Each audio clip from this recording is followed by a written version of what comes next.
everyone, and welcome to a really cool video that I'm really excited that I get to be able to do and can only do because it was my birthday a few weeks ago, and as a present my friends came together, and a few of them did anyways, and they created for me this thing, as you can see, called here Moon's Books Analysts, and that's where they took my 670 books, figured out all the different authors that I have, their gender, their ethnicity, and then created a bunch of analytics that I could then look out at and share with you guys so we all know what my book collection actually looks like.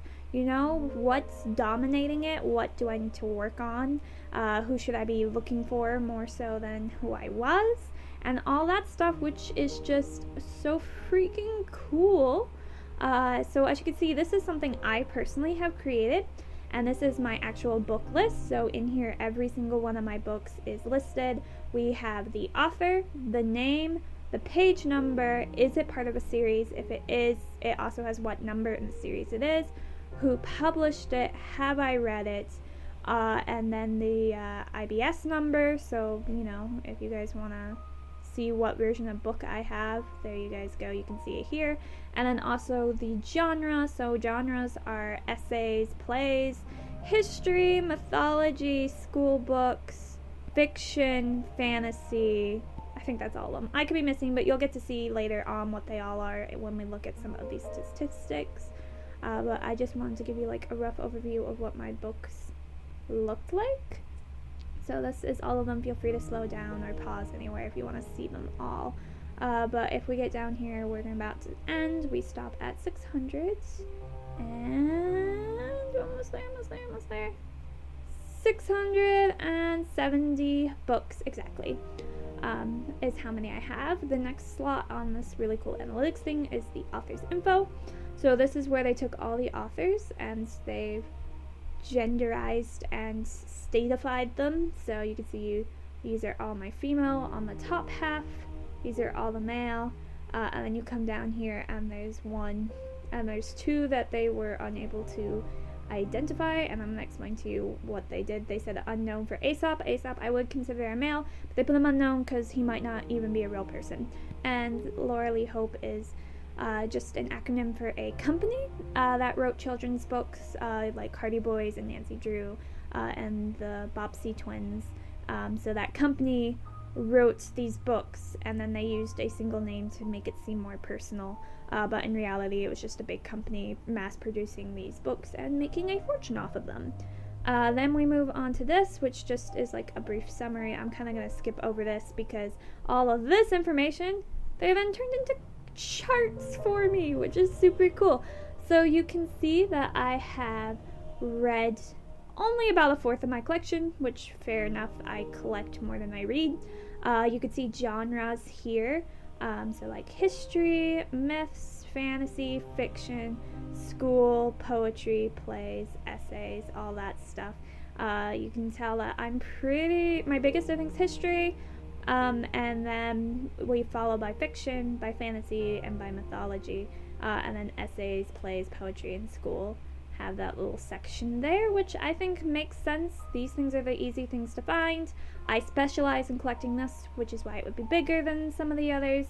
And then these aren't as easy to find. They're not as valued in today's society, and therefore finding complete works of essays, poetries, and plays is harder than for fiction.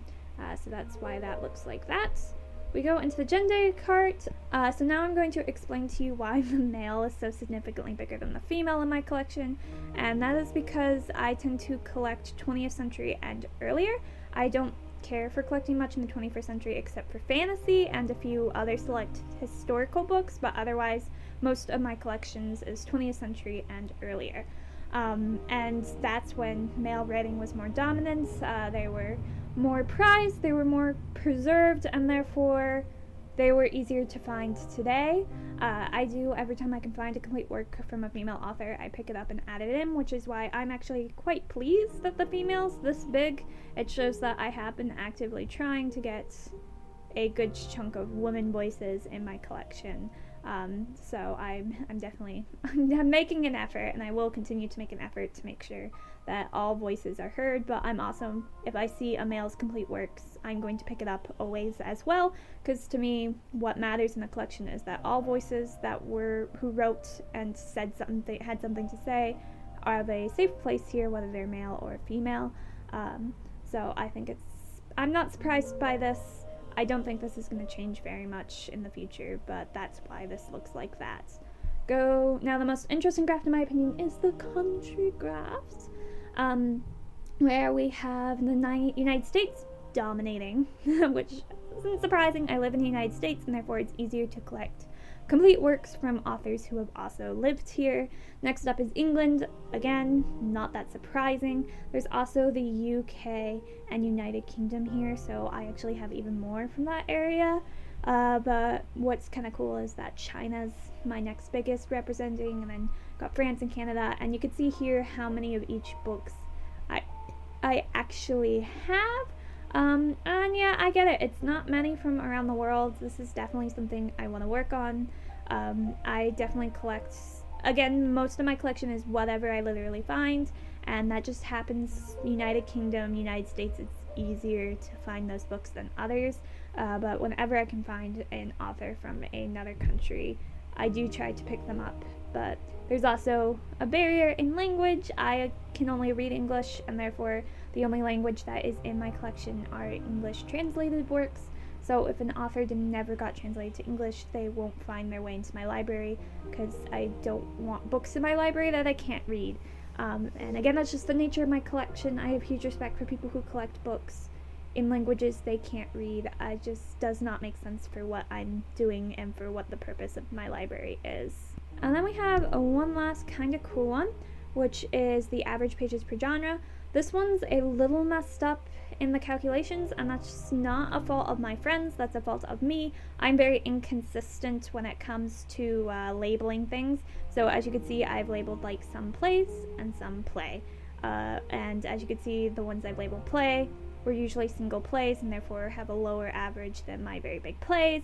But these two should probably be combined, putting plays more in the center of like the biggest book page counts.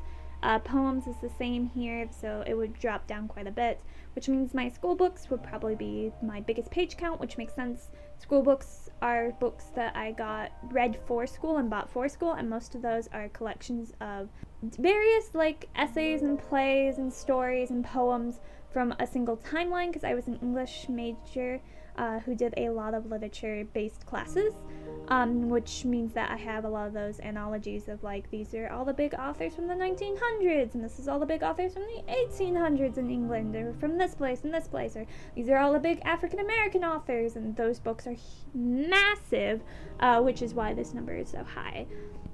Poetry is the next.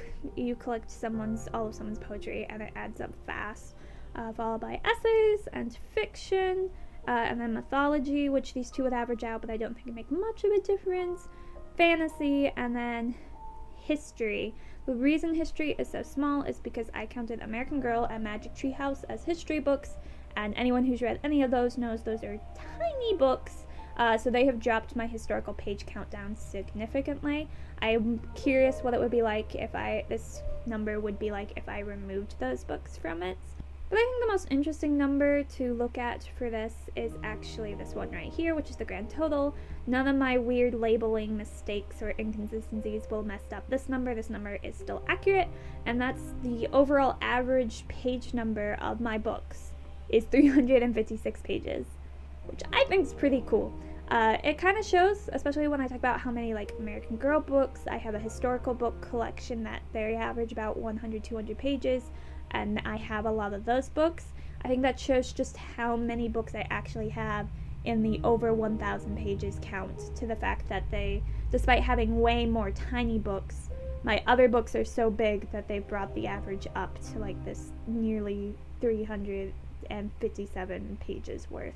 Now, before we end, I kind of want to talk about like predictions. So if I was to do this and have this all set up again in 3 or 4 years now, what do I think it will all look like? I can then go back to this video and say, oh look, this is how it's changed, and see if my predictions were right or not. For one, obviously, this is gonna grow, and this is gonna grow, have way more authors, way more books. Hopefully in 3 or 4 years, I'll have over 1,000, which means my little library will actually qualify as a library, which would be cool. And then if we go to genre charts, I don't think this is gonna change terribly much. If anything, I think fiction might start growing.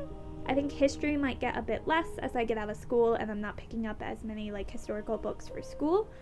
This school thing's just gonna stop growing in general. I don't see myself adding much to it. I have 1 more year left and we are not even using books this year, so I'm not even adding any to it.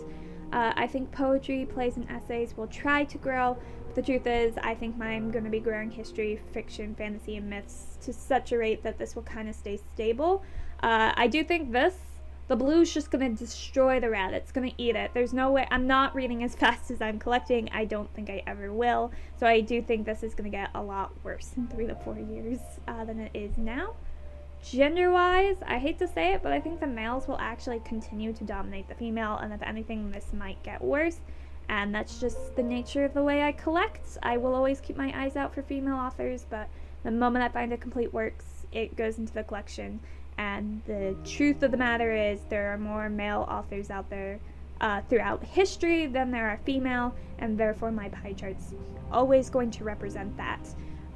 But I think that's okay personally, and I'll be interested to see if I can keep my female presence strong in my collection, or if the male will actually start even dominating it even more. As for countries, I hope this changes completely. I have been very, like United States, English, Europe, easy ones, but now that I have to really dig to continue my collections, I'm hoping that means that I will be getting a lot more countries represented. Some of these countries are going to start growing and expanding, so I think in 2 to 3, 4 years, United States is going to shrink. I think England might actually grow, just because I am collecting more English authors than I have been. So I think English will grow, United States will shrink, and everyone else will also grow, and there'll be a ton of new ones as well showing and popping up, which I hope happens, because I would love to see this look less like, I don't even know what it looks like. Less like this and more rainbow. It just needs more. I just want to have more stories from all over the world in my collection. And then finally, average page per genre. I think this is gonna, I don't know what this is gonna do. I've been collecting a lot of more children's stories, which means that would definitely lower my page count. But I've also been collecting a ton more complete works, and those are really heavy books. So I think this number will either stay the same or go up. I don't think it's gonna shrink just because of the nature of my collection. So I'll be interested to see which one of those happens. If I had to be stable, I'd say this is gonna go up. So we'll see if that happens. I think it might be around 400, like low 400s in 3 to 4 years will be my average page count. Yeah, and that's my book analytics. I hope you guys enjoyed this and didn't find it boring or anything. I find this absolutely fascinating, but I can understand why some people might find it boring. But if you found it interesting, leave a like, leave a comment if you've ever done this with your own book collection and what it looks like, or if you want to do it with your book collection. I wanted to share this with you guys so you could kind of see what the nature of my book collection is and stuff. I think the one big infograph that's missing here that I think would be really important, and hopefully in the future, maybe next year for my birthday they can do that for me, is getting the dates of all of these books, so when these authors were around, so that way you guys can see just how old the majority of my authors are, because that's the nature of my collection. Again, it's 20th century and earlier. Most of them are in the 19th century, I want to say, author-wise. So that would be a really cool statistic to find out, so hopefully I'll get to find that out soon and talk to you guys about that. But for the most part, that's the statistics of my books. Hopefully you guys have a better understanding of the types of stories I'm going to be talking about on this channel in the future.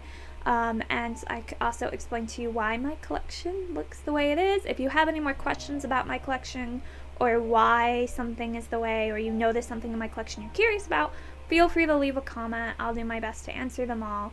And so that way you guys have a full understanding of what it looks like. But this is all the time I have for today, so I will talk to you guys another night. Bye!